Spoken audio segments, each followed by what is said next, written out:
श्री कृष्ण कहते हैं, अगर कोई मनुष्य हमारे साथ बुरा कर रहा है तो उसे करने दो, यह उसका कर्म है और समय उसके कर्म का फल उसे जरूर देगा।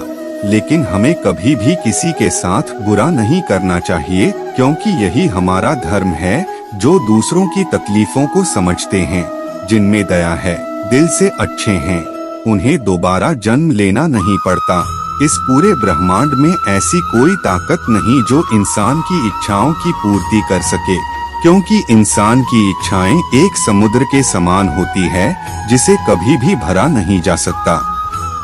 इंसान का मुश्किल वक्त उसके लिए एक दर्पण की तरह होता है जो हमारी क्षमताओं का दर्शन हमें करवाता है। ईश्वर ने हमारे भाग्य में जो लिखा है उसे हमसे कोई नहीं छीन सकता। लेकिन अगर हमें अपने ईश्वर पर सच्चा भरोसा है तो हमें वो भी मिल सकता है जो हमारे भाग्य में नहीं लिखा होता। श्री कृष्ण कहते हैं, अंत काल में जो मनुष्य मेरा स्मरण करते हुए देह त्याग करता है वह मेरी शरण में आता है। इसलिए मनुष्य को चाहिए कि अंत काल में मेरा चिंतन करें। मनुष्य अपने सच्चे हृदय से जो दान दे सकता है वह अपने हाथों से नहीं दे सकता, और मौन रहकर हम जो कह सकते हैं वह हम अपने शब्दों से नहीं कह सकते।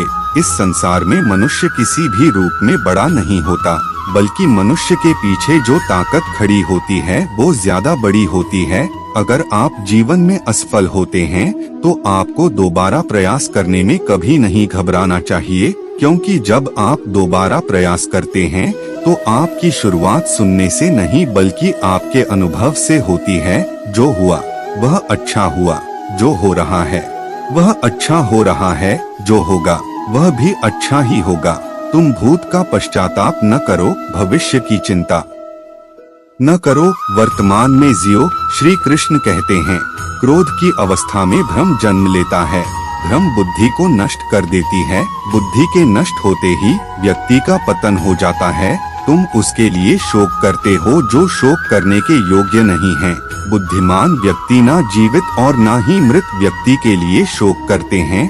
जब आपके जीवन के चारों ओर हताशा और निराशा हो, जब दुखों ने आपको हर जगह से घेर रखा हो, तब आप सच्चे मन से कृष्ण जी के नाम का दीपक जलाना और अपना सब हाल श्री कृष्ण को सुना देना। श्री कृष्ण स्वयं आपके सब दुख हरने आएंगे। यदि आप किसी के साथ मित्रता नहीं कर सकते हैं तो उसके साथ शत्रुता भी नहीं करना चाहिए।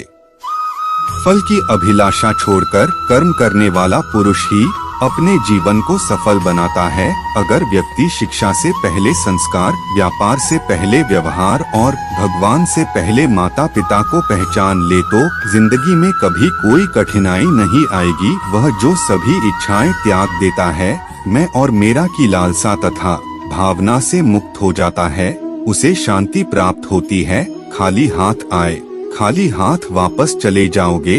आज तुम्हारा है, कल किसी और का था, परसों किसी और का होगा।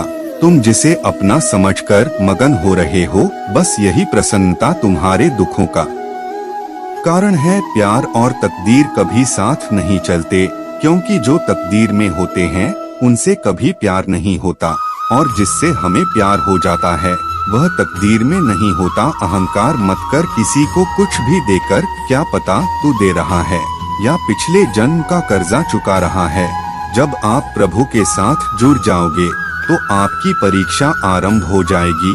कुछ लोग इसे दुख समझते हैं तो कुछ लोग प्रभु की कृपा। जीवन में समय चाहे जैसा भी हो, परिवार के साथ रहो। सुख हो तो बढ़ जाता है और दुख हो तो बट जाता है। स्वार्थ से रिश्ते बनाने की कितनी भी कोशिश करें वो कभी नहीं बनते हैं, और प्रेम से बने रिश्तों को कितना भी तोड़ने की कोशिश करें वो कभी नहीं टूटते। फल की अभिलाषा छोड़कर कर्म करने वाला पुरुष ही अपने जीवन को सफल बनाता है। इस संसार में मूर्ख व्यक्ति, अधर्मी, अज्ञानी व नास्तिक प्रकृति का व्यक्ति मेरी शरण स्वीकार नहीं कर सकता। लोग कहते हैं अपनों के आगे झुक जाना चाहिए, किंतु सच बात तो यह है जो अपने होते हैं वह कभी झुकने नहीं देते। प्रेम एक ऐसा अनुभव है जो मनुष्य को कभी परास्त नहीं होने देता। और घृणा एक ऐसा अनुभव है जो मनुष्य को कभी जीतने नहीं देता। जीवन ना तो भविष्य में है और ना ही अतीत में, जीवन तो बस इस पल में है। केवल इस पल में जीवन में आधे दुख इस कारण जन्म लेते हैं क्योंकि हमारी आशाएं बड़ी होती है। इन आशाओं का त्याग करके देखो, जीवन में सुख ही सुख है। अंत काल में जो मनुष्य मेरा स्मरण करते हुए देह त्याग करता है वह मेरी शरण में आता है। इसलिए मनुष्य को चाहिए कि अंत काल में मेरा चिंतन करें। आत्मा न तो जन्म लेती है, न कभी मरती है और न ही इसे कभी जलाया जा सकता है, न ही पानी से गीला किया जा सकता है। आत्मा अमर और अविनाशी है। मन की गतिविधियों, होश, श्वास और भावनाओं के माध्यम से भगवान की शक्ति सदा तुम्हारे साथ है और लगातार तुम्हें बस एक साधन की तरह प्रयोग कर सके सभी कार्य कर रही है। यदि कोई व्यक्ति प्रेम से, भक्ति से पुष्प, फल, जल भी मुझ पर चढ़ा दे तो उसी भाव से उसे स्वीकार करता हूँ, वह मेरा प्रिय भक्त होता है। जो दूसरों की तकलीफों को समझते हैं, जिनमें दया है, दिल से अच्छे हैं, उन्हें दोबारा जन्म लेना नहीं पड़ता। कृष्ण ने दुष्टों को भी अपनी गलती सुधारने का मौका दिया क्योंकि वो किसी मनुष्य को नहीं उसके अंदर के बुराई को मारना चाहते थे। अमीर बनने के लिए एक एक क्षण संग्रह करना पड़ता है, किंतु अमर बनने के लिए एक एक कण बांटना पड़ता है। ज्ञानी व्यक्ति को कर्म के प्रतिफल की अपेक्षा कर रहे अज्ञानी व्यक्ति के दिमाग को अस्थिर नहीं करना चाहिए। उससे मत डरो जो वास्तविक नहीं है, ना कभी था ना कभी होगा। जो श्री कृष्ण कहते हैं, तुम अपनी पीड़ा के लिए संसार को दोष मत दो, अपने मन को समझाओ। तुम्हारे मन का परिवर्तन ही तुम्हारे दुखों का अंत है। अगर तुम अपना कल्याण करना चाहते हो तो सभी तरह के उपदेशों, सभी धर्मों को छोड़कर मेरी शरण में आ जाओ, मैं तुम्हें मुक्ति प्रदान करूंगा। जीवन में आधे दुख इस कारण जन्म लेते हैं क्योंकि उनसे आशाएं बड़ी होती है। इन आशाओं का त्याग करके देखो, जीवन में सुख ही सुख है। प्रेम और आस्था दोनों पर किसी का जोर नहीं।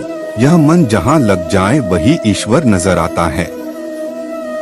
आस्था और प्रेम पर व्यक्ति का स्वयं नियंत्रण होता है। जहां आस्था और प्रेम लग जाता है वही श्री कृष्ण के दर्शन हो जाता है, क्योंकि श्री कृष्ण सर्वव्यापी है। बुरा वक्त आपको जिंदगी के उन सच से सामना करवाता है जिनका आपने अपने अच्छे वक्त में कभी ख्याल भी नहीं किया होता है। किसी दूसरे के जीवन के साथ पूर्ण रूप से जीने से अच्छा है कि हम अपने समय के भाग्य के अनुसार अपूर्ण जिए। संवाद से मिल सकता है हर बात का समाधान और खुलकर संवाद करने से संभल जाएगा आपका भविष्य और वर्तमान। मन का मैल मिटा दो, चारों धाम मेरे अंदर है, शिव मेरे अंदर है, श्री राम मेरे अंदर है। सुख दुख का आना जाना सर्दी गर्मी के आने जाने के जैसा ही है, इसलिए इन्हें सहन करना सीखना ही उचित है। जान से ज्यादा अनुभव बड़ा है, अनुभव से ज्यादा जिंदगी बड़ी है। जिंदगी में रिश्तों की कमी है और रिश्तों में प्रेम ही नहीं है। जो एक क्षण में बदल जाए, एक क्षण में भंग हो जाए, वह प्रेम नहीं लोभ होता है। कल तक जो हमारा था वह आज सिर्फ मेरा है। मेरे जीवन में तेरा नाम बस एक अंधेरा है। सत्य हमेशा पानी में तेल की एक बूंद के समान होता है। कितना भी असत्य का पानी डाले वह हमेशा ऊपर ही तैरता है। संसार का यही नियम है, जहाँ संयोग है वहाँ वियोग भी तो है। जब जिंदगी में बुरा समय आए तब समझ लेना कि अच्छे कर्म का समय आ गया है।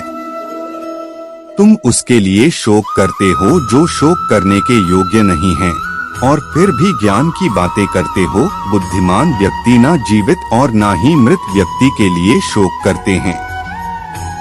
अपने जीवन में कभी भी ना किसी को आनंद में वचन देना, क्रोध में उत्तर दे और ना ही दुख में कभी निर्णय ले। आत्मा न तो जन्म लेती है, न कभी मरती है और ना ही इसे कभी जलाया जा सकता है, ना ही पानी से गीला किया जा सकता है। आत्मा अमर और अविनाशी है। आत्मा पुराने शरीर को ठीक उसी तरह छोड़ देती है जैसे कि मनुष्य अपने पुराने कपड़ों को उतारकर नए कपड़े धारण कर लेता है। परिवर्तन इस संसार का नियम है। कल जो किसी और का था, आज वो तुम्हारा है एवं कल वो किसी और का होगा। सभी मनुष्य अपने विश्वास से निर्मित होते हैं। जैसा वे भरोसा करते हैं, वो वैसा ही बन जाता है।